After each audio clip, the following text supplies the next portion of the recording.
اما بعد فاعوذ باللہ من الشیطان الرجیم بسم اللہ الرحمن الرحیم الحمدللہ الفرقان پروگرام میں عقائد کے بارے میں بیان چل رہا تھا اور احوال آخرت تقریباً مکمل طور پر بیان کرنے کے بعد ہم معجزات کی طرف آئے تھے کہ یہ بھی ہمارا عقیدہ ہے کہ جو بھی نبی دنیا میں تشریف لائیں گے وہ اپنے ساتھ کچھ ایسے افعال ان سے ظہور پذیر ہوتے ہیں کہ جو خارق عادت ہوتے ہیں، خلاف عادت ہوتے ہیں، اور وہ ایسے افعال ہوتے ہیں کہ کوئی عام انسان کیا خاص انسان بھی اس کے جیسا کوئی عمل نہیں کر سکتا۔ تو چونکہ نبی کا عمل، یہ والا عمل سامنے والے کو مقابلے سے مکمل طور پہ عاجز کر دیتا ہے، اور عاجز کرنے والی چیز کو معجزہ کہا جاتا ہے، عاجز کر دینے والی، تو لہٰذا اس کو نبی کریم کے اس قسم کے افعال کو، انبیاء علیہ السلام کے اس قسم کے افعال کو معجزہ کہتے ہیں۔ ہر نبی اپنے ساتھ معجزہ لے کر آتے ہیں، اور جب نبی سے معجزہ طلب کیا جائے تو ان پہ لازم ہوتا ہے کہ وہ معجزہ دکھائیں۔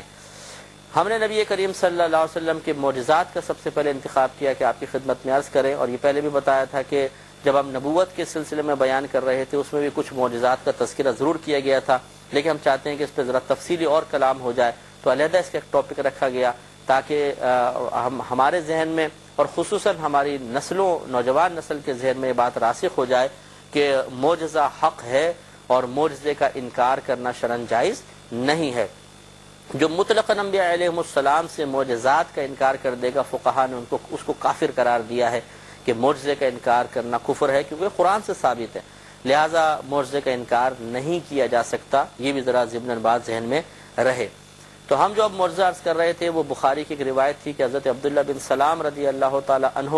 جو پہلے یہود کے بہت بڑے عالم تھے، ان کے ایمان لانے کا کیا چیز واقعہ بنی، وہ بھی نبی کریم صلی اللہ علیہ وسلم کا ایک معجزہ تھا، اور وہ معجزہ غیبی خبر کا دینا تھا۔ اور اس قسم کے معجزات کا تو اتنا صدور ہوا ہے کہ یعنی نبی کریم صلی اللہ علیہ وسلم سے اتنا صدور ہوا ہے کہ جن کا گنتی اور شمار غالباً نہیں ہو سکتا۔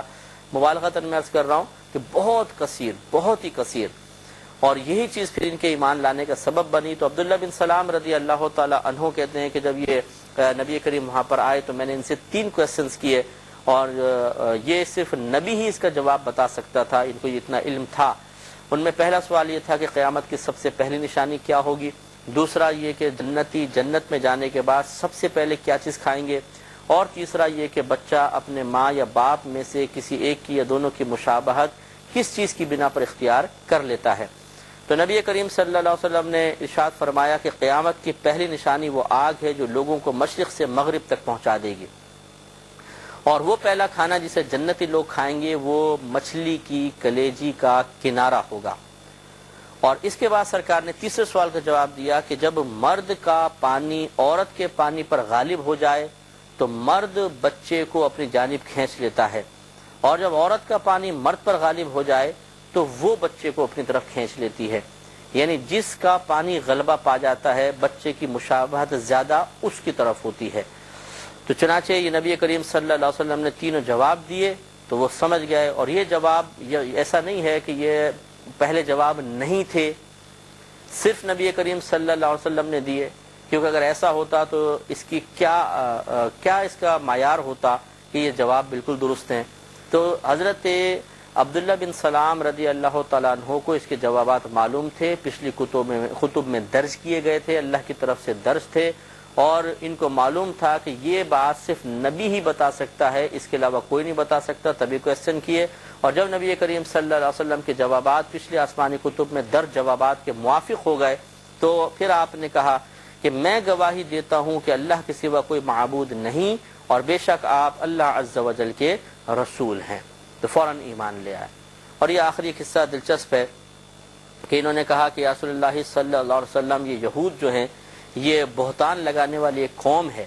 تو لہٰذا آپ میرے بارے میں ان لوگوں سے ذرا پہلے آپ پوچھ گچھ کریں اور پھر میرے اسلام کو ان کے اوپر ظاہر کریں۔ تو نبی کریم صلی اللہ علیہ وسلم نے عبداللہ بن سلام رضی اللہ تعالیٰ عنہ کو ایک طرف چھپا دیا اور کچھ یہود کو بلوایا اور پوچھا کہ تم میں عبداللہ بن سلام رضی اللہ تعالیٰ عنہ کیسے ہیں؟ تو بولے کہ یہ ہم میں بہترین ہیں، اور بہترین باپ کے بیٹے ہیں، اور ہمارے سردار ہیں اور سردار کے بیٹے ہیں۔ نبی کریم صلی اللہ علیہ وسلم نے فرمایا اچھا یہ بتاؤ کہ اگر عبداللہ بن سلام مسلمان ہو جائیں تو بولے کہ اللہ تعالیٰ ان کو پناہ عطا فرمائے اسلام سے، معاذ اللہ کہ ان کو اللہ تعالیٰ محفوظ رکھے۔ تو عبداللہ بن سلام رضی اللہ تعالیٰ عنہ باہر نکل آئے اور فرمایا کہ میں گواہی دیتا ہوں کہ اللہ تعالیٰ کے سوا کوئی معبود نہیں اور محمد صلی اللہ علیہ وسلم اللہ تعالیٰ کے رسول ہیں۔ تو اب وہ فوراً یہود بولے کہ یا رسول اللہ یہ تو ہمارے بدترین لوگوں میں سے ہیں اور بدترین باپ کے بیٹے ہیں، اور بہت ساری برائیاں شروع کر دی۔ تو حضرت عبداللہ بن سلام رضی اللہ تعالیٰ عنہ بولے یا رسول اللہ صلی اللہ علیہ وسلم یہی وہ چیز تھی جس سے میں ڈرتا تھا۔ یعنی یہ گویا کہ پہلے ہی اپنے لیے آپ نے ایک دفاع کا انتظام کیا کہ اس سے پہلے کہ میں ایمان لا کر میرا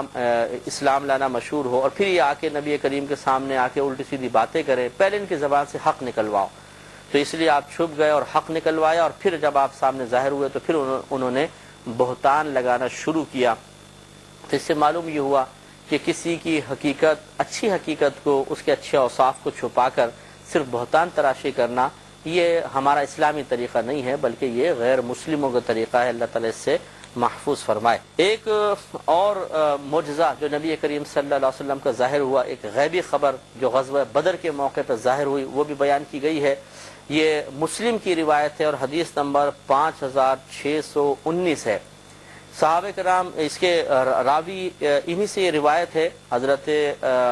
انس رضی اللہ تعالی عنہ اس کے راوی ہیں۔ یہ کہتے ہیں کہ نبی کریم صلی اللہ علیہ وسلم نے جب غزوہ بدر کے لیے لوگوں کو بلایا تو لوگ آئے اور لوگ بدر کی طرف چلے، حتیٰ کہ ہم بدر کے مقام پر اتر گئے۔ پھر نبی کریم صلی اللہ علیہ وسلم نے ارشاد فرمایا کہ یہ فلاں کافر کی قتل گاہ ہے، یعنی یہاں پر کافر مرے گا، اور اپنا ہاتھ زمین پر ادھر ادھر رکھتے تھے۔